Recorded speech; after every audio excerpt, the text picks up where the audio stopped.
Hello, my name is Jason White, and this is Jason's Weird Reads, and today I'm going to be reviewing the George R. Martin book, Fevre Dream. From my understanding, he wrote this book before Song of Ice and Fire, but there's some similarities. You can see he had his writing chops before before starting that series, and like I just said, this book sort of shows that.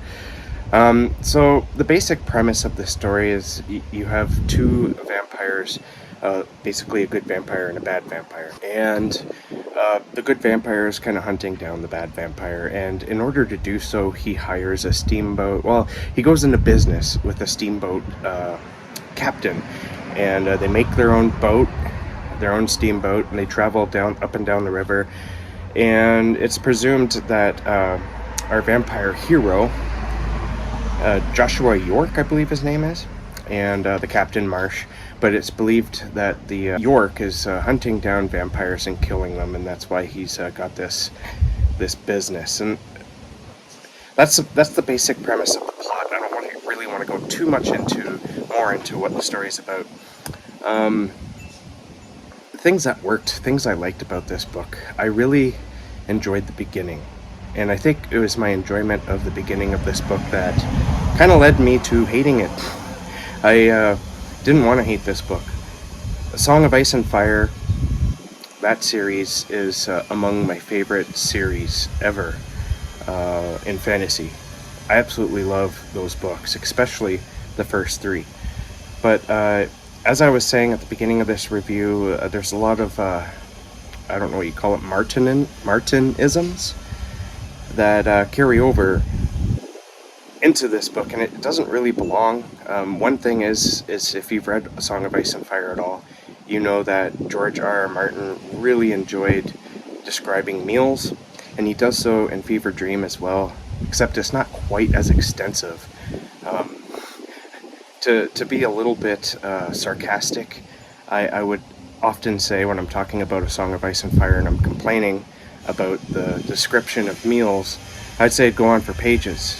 And you know, it kind of does when he's describing a meal, because those meals were much bigger. You had like royalty being fed, right? So you'd have like a giant table full of food, and George R. Martin would not be afraid to describe every tiny morsel of food that's on that table. In this book, it's somewhat similar, but the meals are a lot smaller, so you don't get quite the long descriptions. He just tells you basically what they're eating, and that's not what ruined this book. It just kind of hampered it a little bit. What ruined this book for me is, I'm going into the dislikes now, or the negatives, I guess. Is that it starts off being one thing and ends up being something completely different. I don't want to spoil it, but it starts off feeling like it's a linear story. Maybe even like a giant boat chase, I guess you could call it, since both vampires end up on steamboats and they're chasing each other. You think that's where it's going, but it goes in a completely different direction, and large amounts of time are skipped, and you just wonder what's the point of it all. Another thing I really didn't like about this book is how Joshua York is a bit of a pansy, I guess is the most polite way of putting it.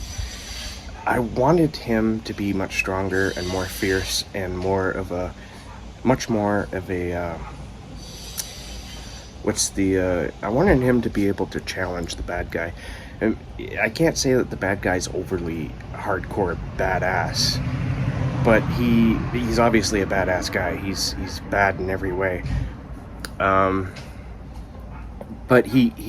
it felt like the good guy should have been able at least to have been some competition for this guy. And also a strong negative is that George R. R. Martin sort of fell into what a lot of people complain about in regards to Stephen King. When he shows a bad guy, he often has the bad guy use racist terms. So the story takes place, I should have mentioned this in my description of the story, it takes place in like 1865, I think it is, before the Civil War. So slavery was in full swing. And so the bad vampire, he's pretty much a slave ringer. He buys and trades slaves, and they use the N-word an awful lot. I mean, it's used so much that you could almost complain that George R.R. Martin is doing it because he feels he's allowed to. And I'm not saying that George R.R. Martin is actually doing that. It just feels really overdone. I mean, really overdone. And it was kind of bothersome, honestly.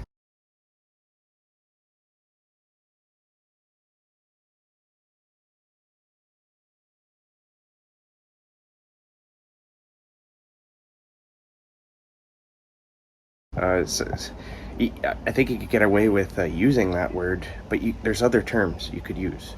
One thing I liked is that in order to, and liked it but didn't like, is you could tell who the good guys were and who the bad guys were by how they defined the people of color.